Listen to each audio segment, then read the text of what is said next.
I step into my studio, the familiar scent of leather and fresh paint welcoming me home after 3 days of client meetings in Nashville. Something feels off. The vintage velvet armchair I reupholstered last month sits 2 feet from its usual spot. My sketches, normally arranged by project date, are stacked in disarray on the drafting table. Lila? I call out, dropping my portfolio by the door. My voice echoes in the uncharacteristic silence. The studio looks like someone rearranged furniture for a photo shoot, not for functionality.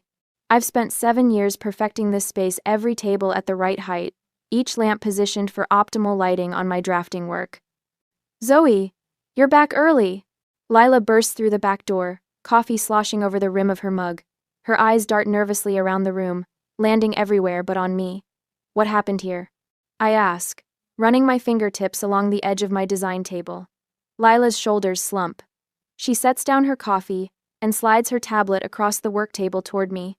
Your mother stopped by with strawberry jam on Tuesday, when she found out you were in Nashville. Her voice trails off as she taps the screen. A digital magazine spread fills the tablet. The headline reads, Rose Parker, Georgia's hidden design gem. My stomach drops as I stare at the photo, my sister posing confidently in my studio, her hand resting on my custom drafting table. The one I built from reclaimed pine flooring from our grandmother's house. They stole my life's work while I was away. I whisper, the words burning my throat. Lila's eyes well with tears. Your mother brought the jam, asked where you were, then Rose showed up with photographers an hour later. I tried calling you. I fumble for my phone, scrolling through missed calls from Lila that came during my client negotiations. I was in presentations all day Tuesday. I had my phone on silent. The article describes Rose's unique vision and signature style while showcasing my carefully curated space. I swipe through more photos, my handcrafted lighting fixtures, my custom-built shelving, my carefully selected color palette, all attributed to Rose. Then I freeze. There, prominently displayed, is a photo of my college thesis project, a reading nook I designed, using reclaimed materials on a student budget. The caption reads, Rose's early work shows her sustainable approach to design. My own family planned this betrayal. The realization hits me like a physical blow. When I was 12, I rearranged my bedroom furniture weekly, experimenting with flow and function. Rose got new bedspreads and curtains. I got sideways glances when I dragged home abandoned furniture to refinish. By 16, I was trading and upcycling pieces, developing the aesthetic that would become my signature. My parents called it playing house, while they praised Rose's academic achievements. I worked 3 jobs to put myself through design school, waitressing mornings, retail evenings, office cleaning on weekends. My parents contributed nothing, saying creative careers were risky investments. Those years blend into a haze of exhaustion, paint fumes, and determination. Every piece in this studio represents a sacrifice, a choice to build something meaningful instead of taking the easier path. Last month, during our monthly family dinner, Rose casually suggested becoming the face of my company. You're the talent, Zoe, but let's be honest, I'm better with people. Mom and Dad agree. She smiled while slicing into her pot roast. It makes perfect business sense. I set down my fork. I built this from nothing. I won't give the credit to someone else. Don't be selfish, Mom snapped. Rose has connections. She's trying to help you. After all we've done for you, Dad added, though he'd done nothing but doubt me. I walked out, their accusations of ingratitude following me to the car. I never thought they'd go this far. My phone rings, jolting me back to the present. It's the Harrises, my newest clients with the Craftsman renovation. Miss Parker, we've decided to go in another direction. Mr. Harris says stiffly. We've seen the article about your sister's work and reached out to her directly. Before I can respond, he hangs up. My email notification pings a potential client asking if Rose is available for consultation. Another ping. Rose has tagged me in a social media post thanking me for inspiring her design journey. I place both hands flat on my design table, feeling the wood grain against my palms. My breath steadies. My spine straightens. This is my studio, I say, my voice stronger than I expected, and I will fight for it. My Lila nods, determination replacing her tears. Where do we start? My hands shake as I open my laptop. The magazine article was just the beginning. After a sleepless night pacing my apartment, I'm determined to understand the full scope of Rose's betrayal. Try her Instagram, Lila suggests, perching on the edge of my desk with 2 steaming cups of coffee. She slides one toward me, her eyes reflecting my own anxiety. I type Rose's name into the search bar, and my stomach drops. 53,000 followers. The profile description reads, budget decor expert and sustainable design consultant. When did she? My voice catches. I scroll down, each image a fresh punch to the gut. There's my converted barn door coffee table from 2014. The custom built-ins I designed for the Wilson's Lake House in 2018. The vintage trunk repurposed as a kitchen island from last summer's cabin renovation. Look at the captions, Lila whispers. Another weekend transformation. My design. Budget renovation. Creating beauty from abandoned pieces is my passion. Rescue design. Comments flood each post. You're so talented. Can you help with my living room? Where did you learn these skills? Where did you learn these skills? Rose's replies sound exactly like me. I believe function should always meet beauty at the intersection of affordability. My words, my design philosophy. Written in my journal since design school. Pinterest too, Lila says, reaching across to type in the search. Look at the date on this board. December 2012, the month I completed my first paid renovation. Rose's board, titled My Design Journey, contains photos of my college projects, early client work, and concept sketches, all presented as hers. She's been stealing from me for over a decade. I say, my voice trembling despite my effort to stay composed. This isn't opportunistic. It's calculated. Lila's phone pings with a notification. She checks it, her expression darkening. Your mother texted me. She wants to know if we're still planning to participate in the follow-up shoot tomorrow. Follow-up shoot? The words feel like acid. Lila slides her phone toward me.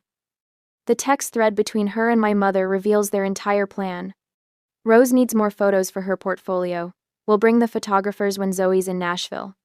Zoe might not appreciate people in her studio without permission. It's just family photos, dear. Don't worry so much. I scroll further, seeing coordination between my mother and Rose about camera angles, which projects to feature, even which of my client files to pull for background inspiration. There's more, Lila says, pulling up her email. The photographer contacted me this morning. He felt uncomfortable when he realized what was happening. The email contains attachments behind the scenes, photos showing Rose and my mother directing the shoot, moving my furniture, arranging my sketches. One image captures my father in the doorway, watching. The whole family was in on it. The betrayal solidifies like concrete in my chest. My phone rings. The Dalton Group, my largest commercial client. Miss Parker? This is Margaret Dalton. We're confused about who's actually designing our new office space. Your sister contacted us claiming she's taking over the creative direction. The room tilts slightly. She has no authority to contact you. I'm handling your project personally. That's what we assumed, but the magazine article is unauthorized and inaccurate. I'll send documentation confirming our contract terms today. I end the call and immediately see an email notification from my bank. Monthly loan payment for studio space due in 3 days. I open my accounting software, calculating potential losses if clients continue jumping ship. The numbers are devastating. 6 months before financial collapse if this continues. You've got another email, Lila says, from Ellie Shepard. I remember Ellie. We sat next to each other through 3 years of design courses. The email is brief. Just saw that magazine spread, that reading nook they're crediting to Rose. I remember watching you build that in our senior thesis studio at 2 a.m. What's going on? People know my work, I say, a small flame of hope flickering. Not everyone will believe her. I've got your back, Lila says. I tried to stop them during the shoot, but your mother insisted they had your permission. I should have done more. You did what you could. I squeeze her hand briefly before pulling up the security camera app on my phone. Let's see exactly what happened. The footage shows Rose directing photographers, pointing at specific designs, demonstrating how she created various pieces. The timestamp confirms they spent 3 hours in my studio. I'm calling Jackson Thompson, I decide, scrolling for my lawyer's number. 30 minutes later, I've outlined everything to Jackson, who listens with increasing concern. We're looking at multiple issues here, he explains.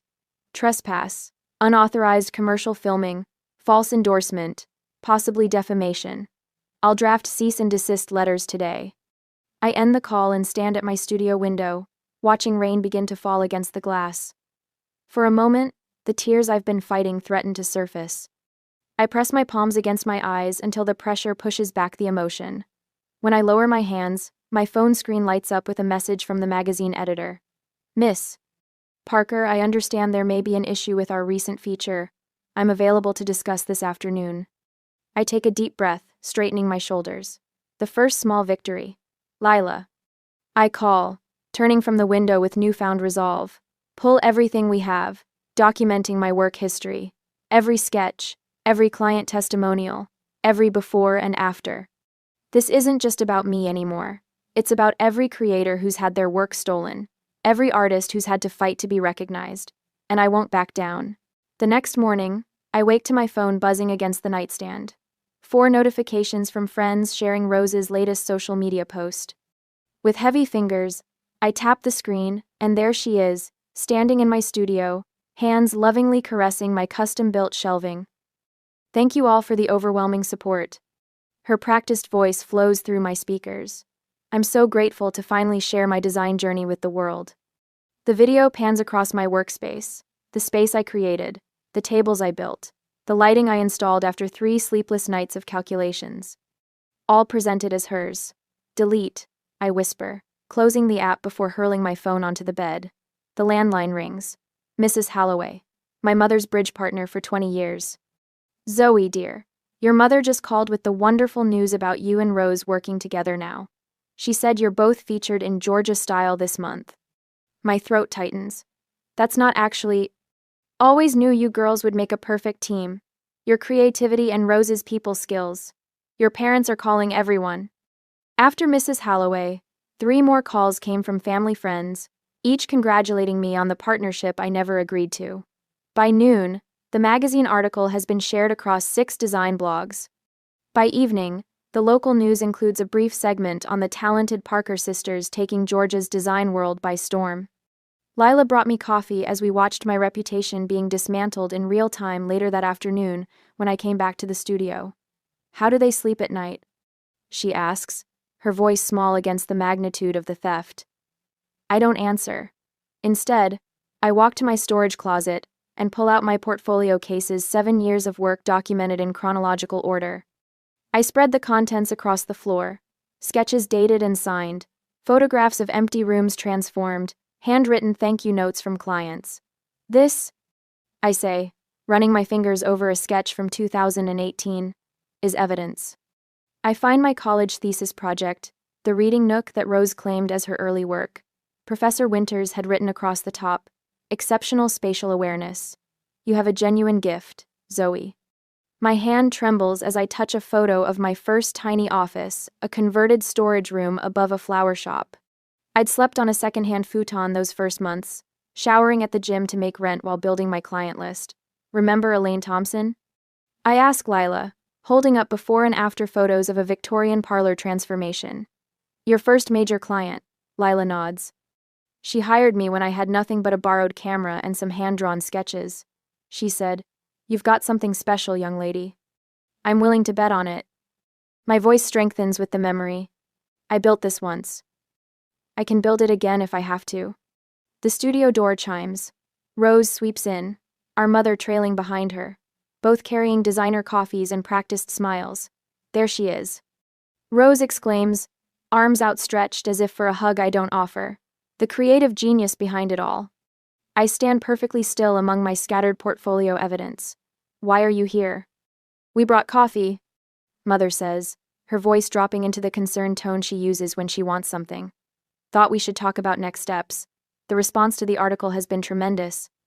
Rose sets her cup down, careful not to disturb my evidence spread. Look, Zoe, I know you're upset about how this happened, but the publicity is good for both of us. We can share the spotlight, there's room for both Parker sisters. This is what family does, Mother adds, sinking into my client consultation chair.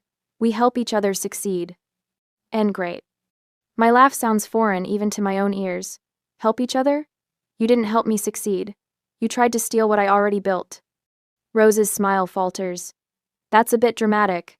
I was just taking credit for my work, using my designs to book paying consultations, pretending my years of sacrifice were yours. I gesture to the ceiling corner, where the security camera silently records everything. And now you're standing in my studio, continuing the lie. Mother's eyes widen, following my gesture to the camera. You're recording us? Your own family? I record everyone who enters my professional space, for security. My phone buzzes with a text, then another, and another. Daniel Woodley, my mentor from design school, saw the article. I've got 15 years of your design development documented. Tell me what you need. Professor Winters. That reading nook is unmistakably your thesis project. I still have the original presentation boards in storage. The Morgans, clients whose Georgian revival I completed last spring. We hired you for your vision, not your sisters. How can we help set the record straight? Something shifts inside me, the loneliness of betrayal giving way to the strength of unexpected alliance. You should go. I tell Rose and Mother, my voice steady now. My attorney will be here soon. Attorney? Mother's hand flutters to her throat. Surely we can handle this as a family. You forfeited that option when you planned a commercial photo shoot in my studio without permission. My phone rings. Martin Klein, my attorney. Good news, he says when I answer. The unauthorized use of your copyrighted designs gives us clear grounds for action against both the magazine and your sister. I've prepared cease and desist letters with a 24-hour deadline for retraction. I keep my eyes on Rose's face as I respond. Deliver them today. Rose's confident posture crumbles. She fumbles for her phone, fingers flying across the screen, no doubt reaching out to the magazine editors. Within an hour, the online article disappears, replaced with a notice of content under review. Mother leaves 3 voice messages that evening, her tone evolving from righteously indignant to uncharacteristically uncertain. For the first time since discovering the theft, I sleep through the night. The next morning, Lila and I meet with Patricia Saunders, a PR specialist who specializes in reputation management. Document everything, Patricia advises, reviewing our timeline of evidence. Every unauthorized post, every stolen design, every false claim. We'll prepare statements for your clients and industry contacts that clarify ownership without sounding defensive. We install additional security cameras and change the locks. I authorize Lila as the only person allowed to access the studio in my absence. This isn't just about me anymore. I tell them both as we review the protection measures. It's about everyone who creates. If I let this stand, I'm saying it's okay to steal someone's life's work. After they leave, I discover something I hadn't noticed before. Hidden in Rose's earliest social media posts are designs she couldn't possibly have created. Copyrighted patterns from established designers, modified just enough to avoid immediate detection. I find receipts from design consultations Rose conducted using my portfolio as her own. Client contracts with clauses she violated by claiming to be the designer of record. I spread a map across my drafting table, circling a location in another state. A place with thriving design opportunities but far from the shadow of family deception. They think they know my next move. I whisper to the empty studio. They have no idea.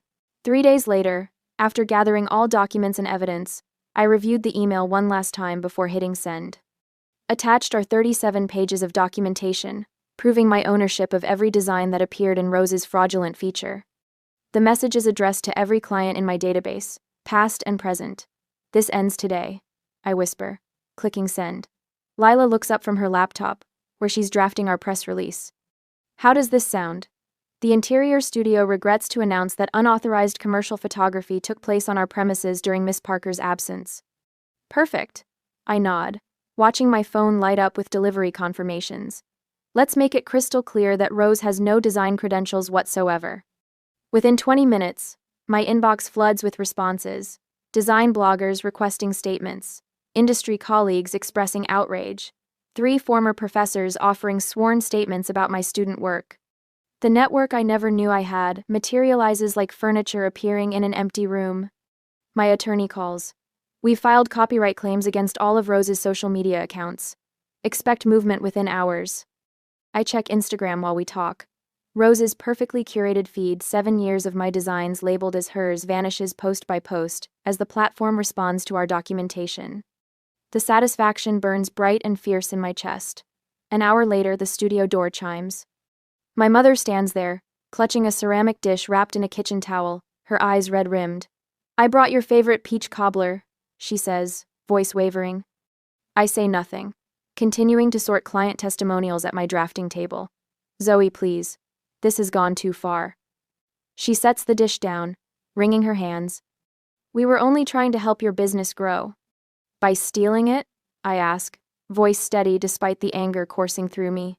That's an interesting definition of help. Rose is devastated. Your father. My phone rings. I answer without breaking eye contact with her. Yes, I can verify those are my original sketches from 2018. No, my sister has never had design training. Yes, I have the original client contract. Mom's face crumples. She leaves the cobbler and walks out. Later that evening, my father calls. You're destroying this family's reputation, he says, voice tightly controlled. People are talking. Good. I scroll through the design blog that just published a deep dive investigation into the situation. Let them talk about how my own family tried to steal my livelihood. Your sister has posted an apology video. I've seen it. Rose's tearful performance claiming she was just trying to help promote her sister's talent has already been demolished in the comments section by people pointing out years of dissented people. Systematic theft. A text arrives from our family friend Caroline. I'd be happy to mediate this misunderstanding between you girls. I type back. The evidence speaks for itself. There's nothing to mediate.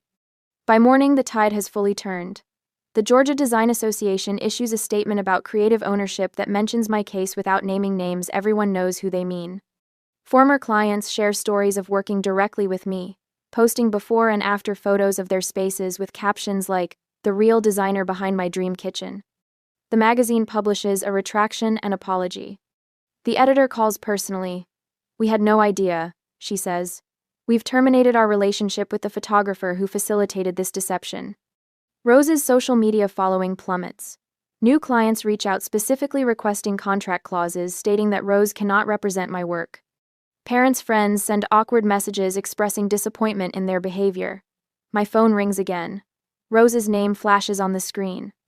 Against my better judgment, I answer. You're ruining everything for me, she sobs immediately. All my followers, my reputation? You mean my followers and my reputation? I correct her. You can't lose what was never yours. We were only trying to help you both succeed. My mother's voice cuts in. I'm on speakerphone. You've always been so stubborn about doing everything your way. I laugh without humor. My way? You mean the legal way? The ethical way? The way that doesn't involve theft? Kadab. An email appears from my father. I may have misjudged the situation. Let's talk about how to move forward as a family. For the first time in nearly 15 years, our monthly family dinner is canceled. The group text remains silent. I walk through my studio, touching the furniture I built, the fabrics I selected, the lighting I designed. They still don't understand what they did wrong.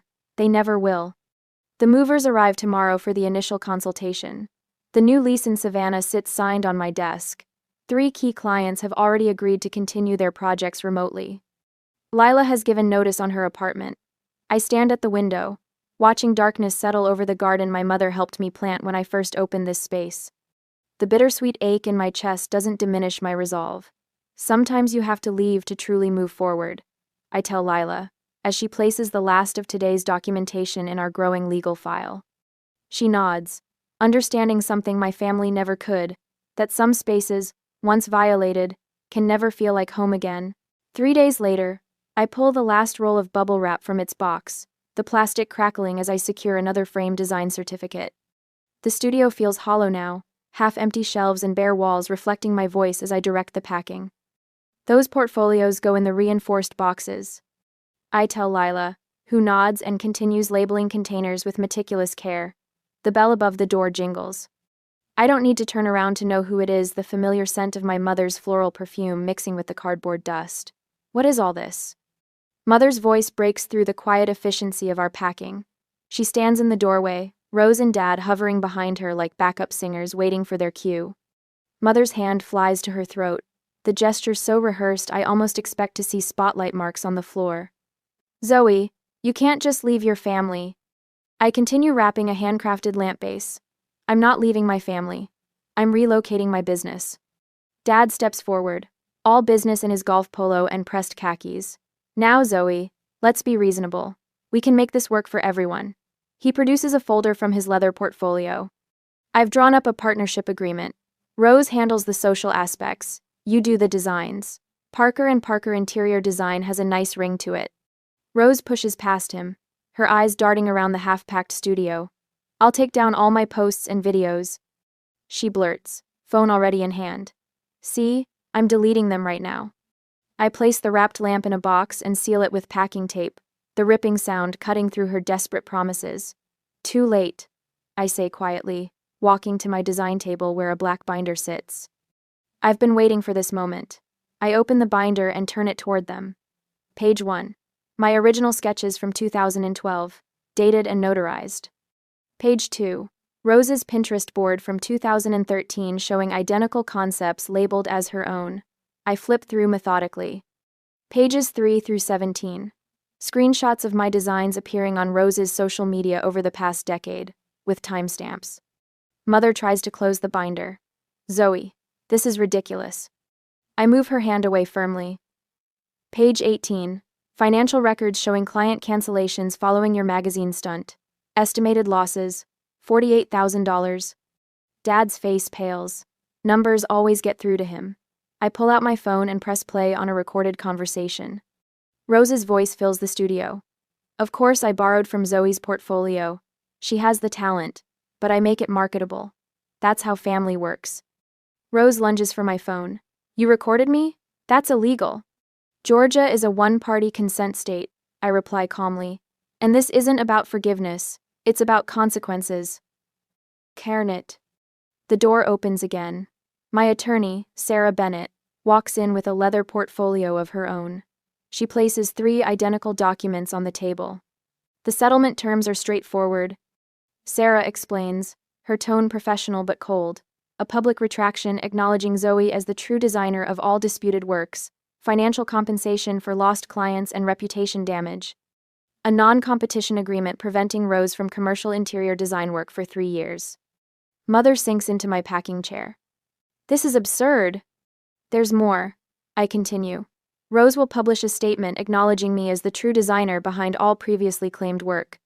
And you both, I look directly at my parents, are forbidden from any involvement in my business affairs. Sarah places 3 pens on the table. Sign today, or we proceed with the lawsuit tomorrow.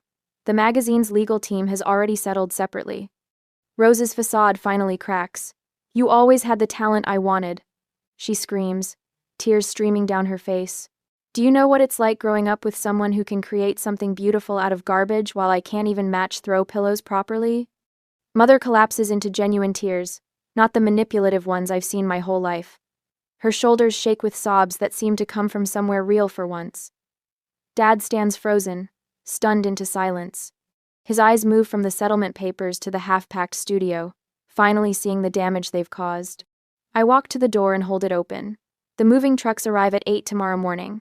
I won't be here. After they leave, Lila locks the door behind them and turns the sign to close it. Are you okay? She asks, returning to a box of design samples.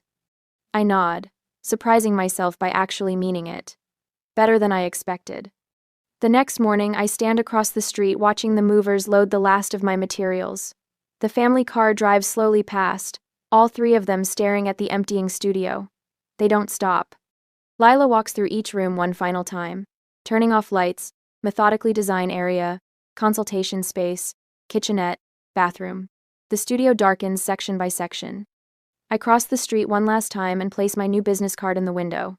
The interior studio in embossed letters, with an address 3 states away. My hand lingers on the doorframe of the space that held both my dreams and my heartbreak.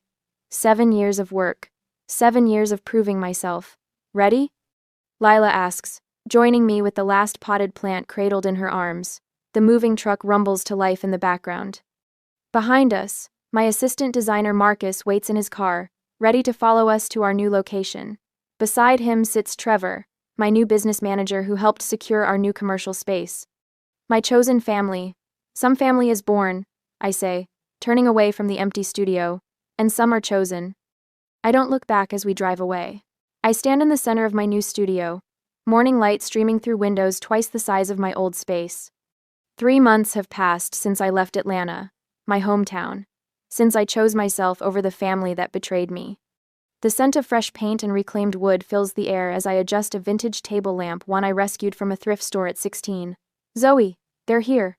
Lila calls from the reception area, excitement coloring her voice. I smooth my hands down my rust-colored blazer and take a deep breath. Our first major client in the new location has arrived for the ribbon-cutting ceremony. The Andersons trusted me to redesign their historic farmhouse, despite the 3-state distance, despite everything. Marcus, my newest team member, arranges the last chairs while Emma, our junior designer, adjusts the refreshment table. They move with purpose, respecting the vision we've created together. No one here treats my designs as something to be stolen. This space feels alive, Mrs. Anderson whispers as she enters, her husband nodding beside her, like it has a heartbeat. That's exactly what I was going for, I reply, my smile genuine for the first time in months. After the champagne and congratulations, I retreat to my private design nook. The gallery wall before me displays my journey sketches from design school, photos of my first apartment renovations, magazine features with my name properly attributed. Centered among them hangs a professional photograph of my college thesis project, the reading nook that Rose once claimed as her own. I've reclaimed more than just credit. I've reclaimed my joy.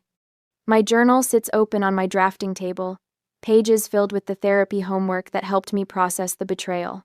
Beside it lies the outline for a mentorship program I'm launching next month for young designers with difficult family dynamics. Some wounds become purpose when given enough time and attention. The mail arrives with Lila's afternoon coffee. She sorts through it efficiently, pausing at a cream-colored envelope. Your mother, she says simply, placing it on my desk. I recognize the handwriting immediately. It's her third letter of apology, each growing longer as my silence continues. It joins the others in my desk drawer, unopened. Some relationships can't be redesigned. Not yet. Maybe not ever. My father hasn't written it all. Last I heard, he still couldn't admit his role in what happened. Rose enrolled in actual design courses last month, starting from the beginning, learning the fundamentals she tried to steal from me. An acquaintance from Atlanta sent me the information, though I never asked for updates. The door chimes as our afternoon consultation arrives. Lila greets them in the reception area. Are you the famous designer? I hear the client ask her. I step forward from my office, shoulders straight. I am Zoe Parker. This is my studio. No hesitation, no doubt, no fear of claiming what's mine. Later, after everyone has gone, I receive an email from Interior Vision magazine. They want to feature my new studio with my name prominently displayed. An industry award nomination follows minutes later, recognizing my authentic approach to space and storytelling.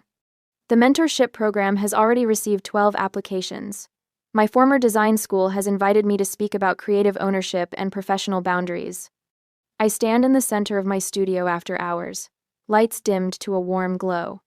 A framed photograph of my very first secondhand furniture project, a lopsided bookshelf I built at 14 hangs beside my recent award-winning commercial space design. My fingers trace the wall of this new space, feeling its solidity beneath my touch. This is the interior that matters most, the one where I recognize my own worth.